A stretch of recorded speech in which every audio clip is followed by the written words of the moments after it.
आपके साथ एक बहुत बड़ा षड्यंत्र रचा जा रहा है, जिसके बारे में कोई भी नेता और कोई भी संगठन बोलेगा नहीं, कभी भी नहीं बोलेगा।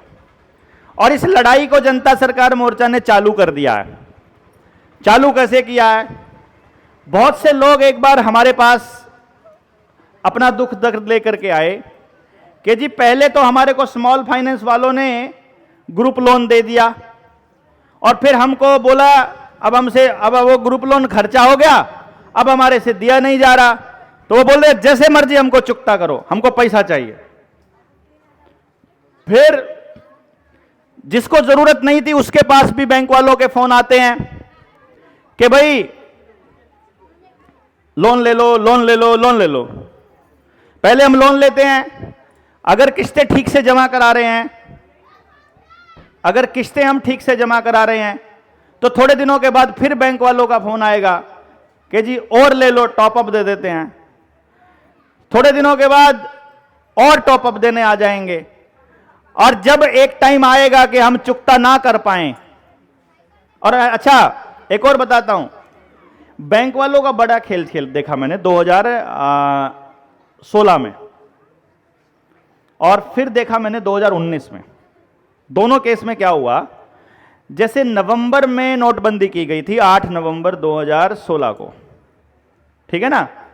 अच्छा दिसंबर में इनका क्वार्टर खत्म होता है बैंक वालों का। भाई फिर कर लेना यार, फिर कर लेना यार, अब यहां पीछे वाले को भी डिस्टरबेंस आती है। वो क्या हुआ कि दिसंबर में उनका क्वार्टर खत्म होता है, यानी तिमाही खत्म होती है। तो सितंबर वाली तिमाही जब खत्म हुई, मेरा भाई क्योंकि बैंक में है तो मुझे वो बताता रहता है कि अभी क्या चल रहा है, अभी बैंक वाले किधर लेके जा रहे हैं कहानी को, अभी कौन से बैंक बंद होने वाले हैं, अभी सारे बैंक कब बंद हो, तो सब मालूम रहता है उनको कि बैंक जो है आज के टाइम पे जो भी बैंक में काम करता है ना, उससे आप पूछोगे ना तो वो बताएगा आपको कि बैंकिंग को छोड़ के बैंक सब कुछ कर रहे हैं, सिर्फ बैंकिंग नहीं कर रहे। तो क्योंकि पैसा जमा करने का काम कहां हो रहा है, एटीएम से हो जाता है, लेने का काम कहां से हो जाता है, चेक से हो जाता है, आरटीजीएस से हो जाता है, एटीएम से तो आजकल एटीएम में पैसा नहीं आता है, हमारे वहां पे तो खत्म हो गया है। अभी वो मोबाइल पे कह रहे हैं यूपीआई से पेमेंट करो, वो यूपीआई से चल रहा है जमा करना उसका। बट जब वो गेम बताया भाई ने कि भाई अभी ना कुछ गड़बड़ करने वाले हैं ये, मैंने कहा क्या हुआ, कि सरकार कह रही है कि लोन बांटो जितना हो सकता है, लोन बांटो और जितना ज्यादा हो सके उतना लोन बांटो, साथ में उनका इंश्योरेंस भी करना है। ये भी काम बैंक वालों के पास ही है, इंश्योरेंस का काम भी ना, बड़ा प्रेशर रहता है उनके ऊपर, तुमने कितनी पॉलिसियां करी। यही काम नोटबंदी से पहले कर रहे थे, यही काम लॉकडाउन लगाने से पहले कर रहे थे। क्या कि आपको ज्यादा से ज्यादा लोन दे दिया जाएगा, जब आप पूरी तरह से लोन में दब चुके हैं अचानक से लॉकडाउन लग जाएगा, या फिर नोटबंदी हो जाएगी तो काम धंधा ठप हो गया। काम धंधा ठप हो गया तो किस्तें नहीं चुका पाओगे, किस्तें नहीं चुका पाओगे तो आपकी दुकान मुकान ट्रैक्टर गाड़ी जो भी है वो नीलाम होने की कगार पे चल पड़ेगा। जब बिजनेस ही नहीं बचा, जिसके भरोसे मकान बनाया था, मकान का हाउस लोन लिया था, वो काम ही नहीं बचा है, नौकरी नहीं बची, तो आपका लोन तो जाएगा। अब इसके ऊपर काम करते हुए हमारे कुछ साथियों को लंबा अरसा हो गया था।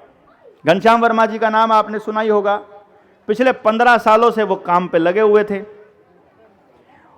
और इस पूरी प्रोसेस को समझने पे लगे थे। 2016-17 में तो सुप्रीम कोर्ट के सामने अपनी एसएलपी लेकर भी गए थे और उनसे पूछा था, पूछा क्या था, पूछा ये था कि जज साहब हमारे पास ये 3 सिक्के हैं 1-1 रुपए के, ये मेरे पास 3 सिक्के हैं 1-1 रुपया, तीनों पे ये लिखा है 1 रुपी इंडिया, तीनों पे लिखा है। 1 रुपया है, ये रुपया है 1945 का, इसमें 50% चांदी है, 1 तोला इसका वजन है। एक ये रुपया है जो आजकल चलता है लोहे का, ठीक है, और एक तीसरा रुपया है ये 1900 से पहले का, मान लो 1912 का, 1935 से पहले का। 1912 वाले में 90% चांदी है, 90-92%। अब जो ये 90% चांदी वाला है, इसको बाजार में लेकर जाओगे तो आपको 40-50 किलो गेहूं मिल जाएगा। 50% चांदी वाला है, इसमें 20-25 किलो गेहूं मिल जाएगा। और ये अभी का 1 रुपए वाला है, इसमें एक टॉफी मिलेगा।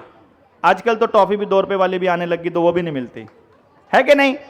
अब मुझे आप सब लोग बताइए, इनमें से असली रुपया कौन सा है? हां जी बताइए। और एक ये कागज वाला रुपया ले लेता हूं,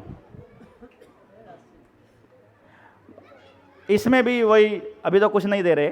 मुझे सिर्फ ये बताइए कि इन चारों में से असली रुपया कौन सा है?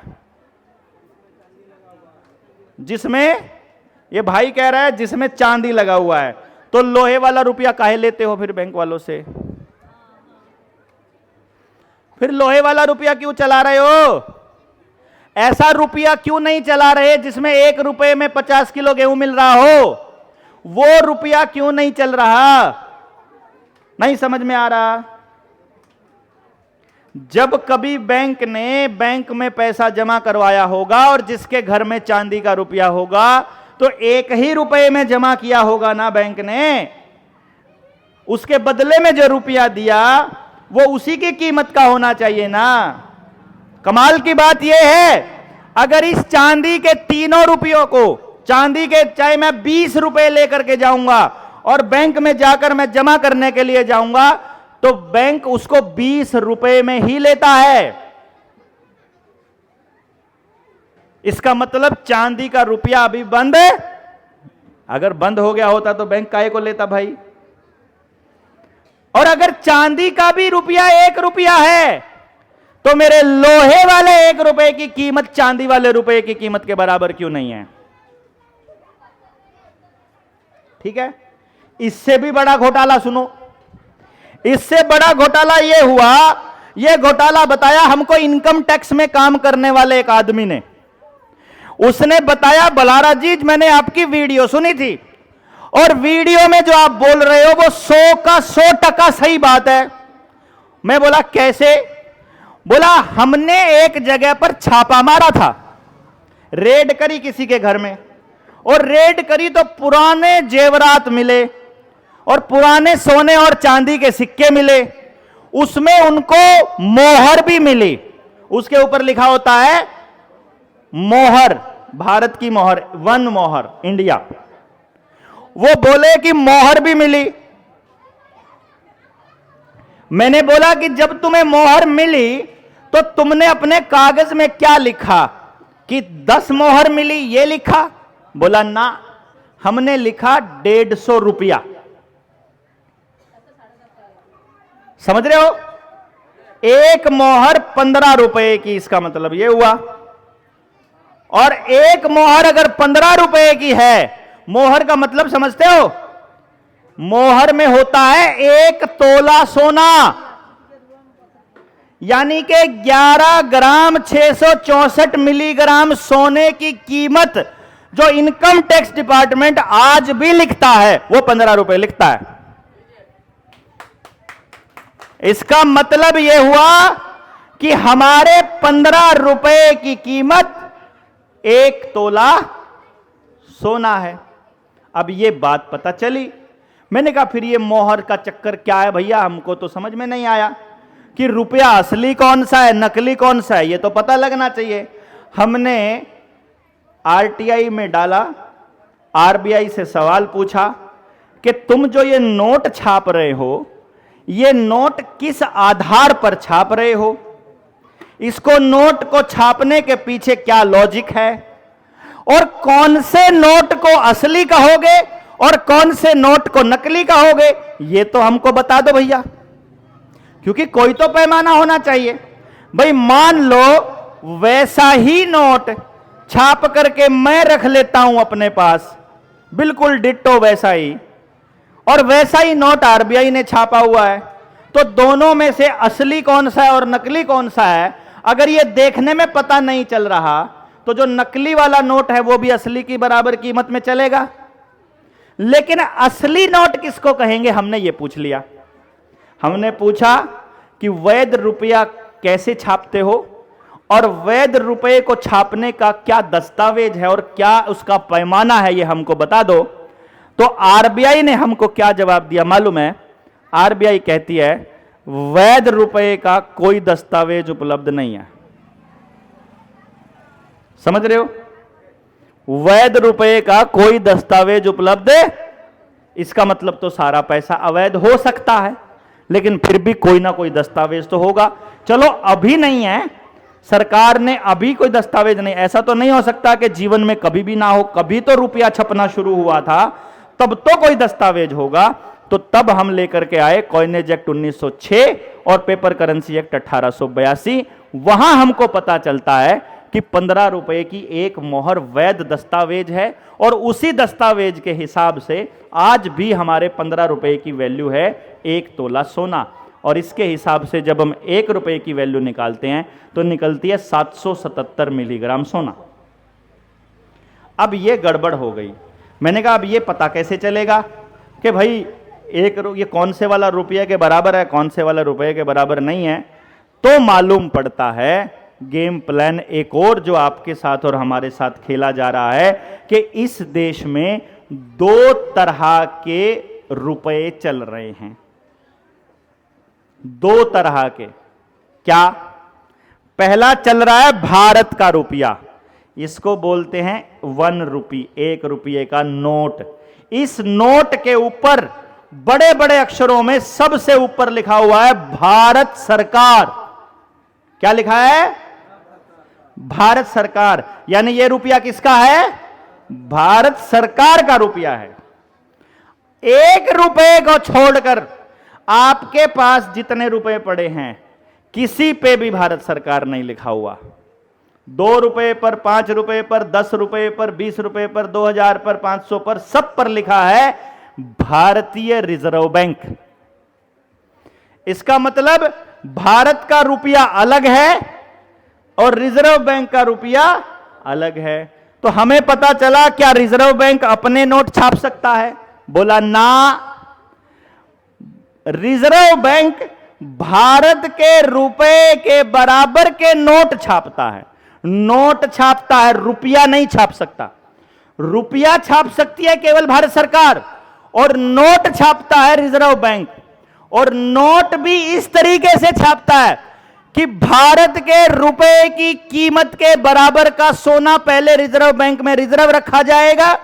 अगर वहां पर सोना रख दिया उसकी कीमत के बराबर के नोट छाप सकता है। यह नियम है। आपने भी सुना होगा कि जितना सोना है उतना ही नोट छाप सकता है। सुना होगा ये तो बात। सोना कितना? 15 रुपए का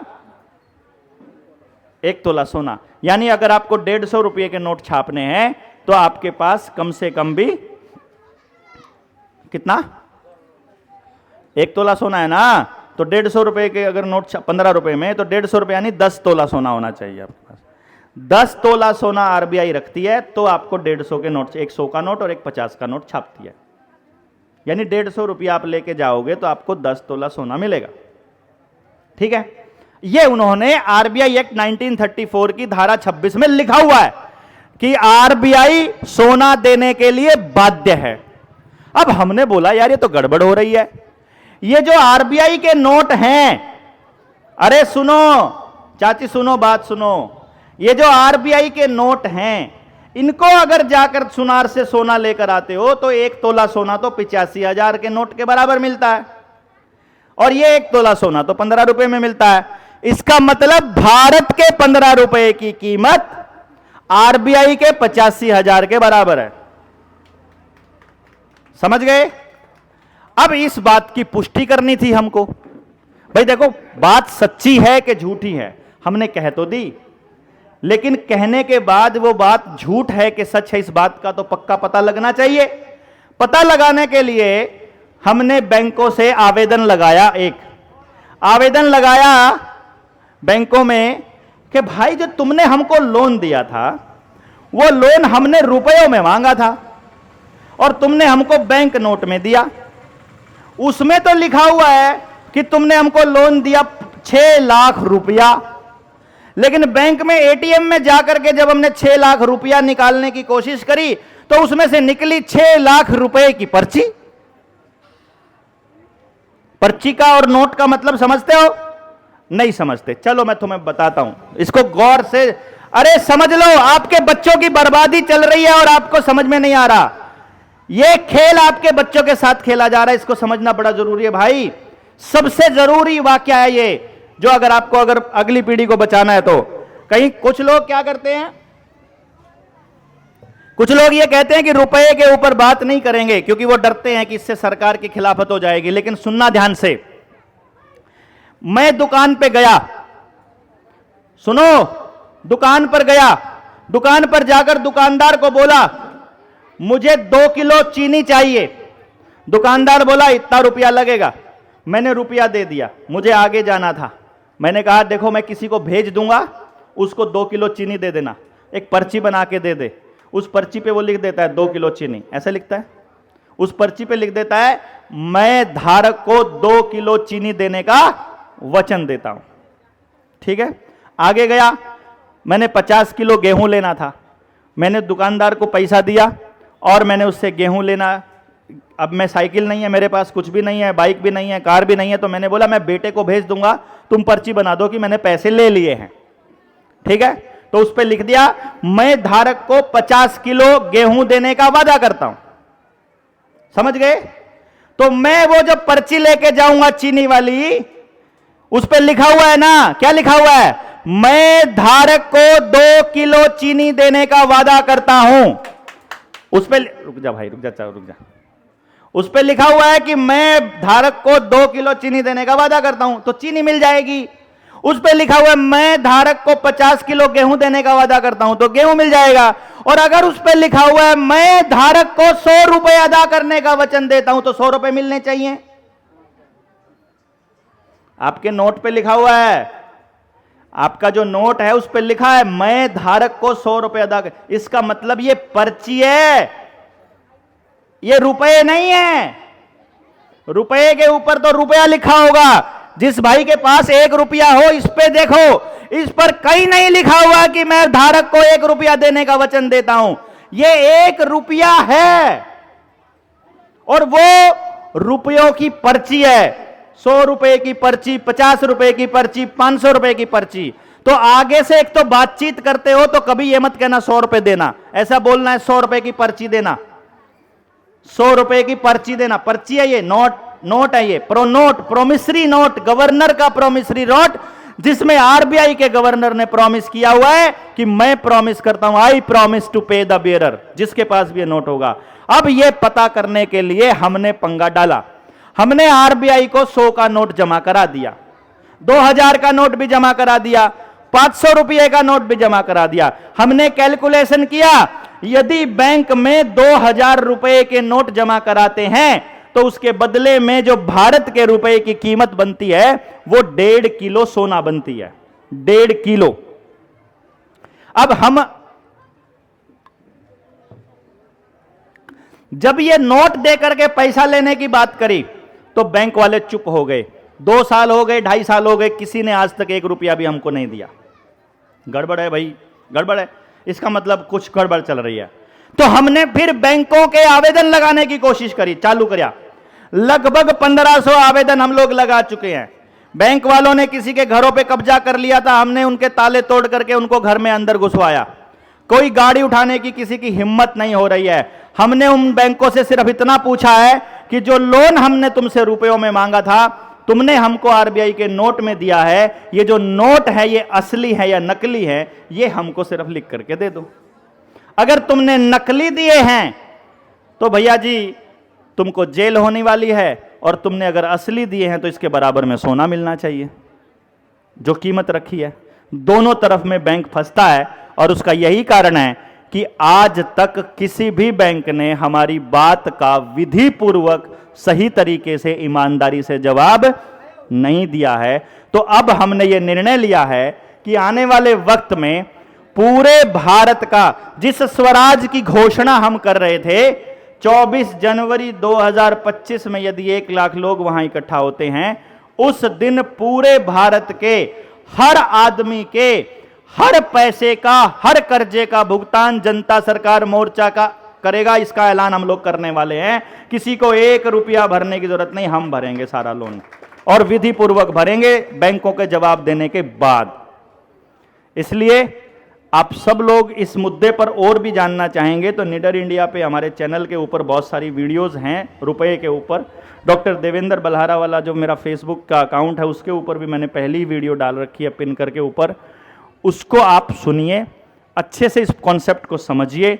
हमने बहुत गजब तरीके से इसको समझ लिया है और किताब आ रही है, किताब तैयार है प्रिंटिंग के लिए। हम ऑर्डर का इंतज़ार कर रहे हैं कि कम से कम 500 ऑर्डर हो जाएं किताबों के, तो हम लोग उसको प्रिंट पे डालें। तो 500 ऑर्डर में हम लोग 1000 किताबें छापने के लिए देने वाले हैं। तो आप सब लोग अगर रुपए के इस मुद्दे पर इसको समझना चाहते हैं तो 9518170000 पर मैसेज करके आप किताब मंगवा सकते हैं, किताब स्पॉन्सर कर सकते हैं। 1100 रुपये की किताब हमने रखी है, 1099 रुपये की, कि इसका जो प्रिंटिंग के बाद का जो पैसा बचेगा उस पैसे से हम लोग आंदोलन को ही बढ़ाएंगे, किताबें और छपवाएंगे। चीफ जस्टिस को भेजनी है, सुप्रीम कोर्ट के वकीलों को भेजनी है, सुप्रीम कोर्ट के जजेस को भेजनी है, यूनिवर्सिटीज़ के प्रोफेसर्स को भेजनी है, यूनिवर्सिटीज़ के वाइस चांसलर्स को भेजनी है, ताकि हम बताएं कि तुम लोग जो आज तक हमारे बच्चों को अनर्थशास्त्र पढ़ा रहे हो, अर्थशास्त्र के नाम पर, ये झूठ है, फरेब है। और सभी बैंकों ने सिर्फ लोन को एक ही चीज़ के लिए यूज़ किया है, और वो है आपकी ज़मीन, मकान, दुकान, गांव, घर, सब कुछ नीलाम करके आपको कंगाल करना। यही न्यू वर्ल्ड ऑर्डर है। You will on nothing but you will be happy. और इसी की खिलाफत करने जनता सरकार मोर्चा लगा हुआ है। जल, जंगल, जमीन, जानवर को बचाना अपनी जिम्मेदारी है। शिक्षा, स्वास्थ्य, न्याय, राजनीति और खेती में से पूंजीवाद को निकालना हमारा टारगेट है। इस मिशन पे हम लोग साथ आके करेंगे। किसी भी भाई का लोन है, कितना ही बड़ा है, अगर मैं ये नहीं कहूँगा कि आपको चुकता नहीं करना है, मैं ये कहूँगा कि एक बार बैंकों से जानकारी तो ले लो, कम से कम चुकता करते रहना। और जिस भाई से चुकता नहीं किया जा रहा उसका मकान, दुकान कुछ नीलाम होने वाला है, घबराने की ज़रूरत नहीं है। आप अकेले नहीं हैं, अपनी टीम बढ़ाइए। आपका मकान नीलाम नहीं होने दिया जाएगा। अगर आपके पास 20 परिवारों की ताकत और इस रुपये के मुद्दे को समझने की समझ है तो आप ये समझ लीजिएगा, फिर आपका मकान नहीं जाएगा। इसकी गारंटी जनता सरकार मोर्चा देता है।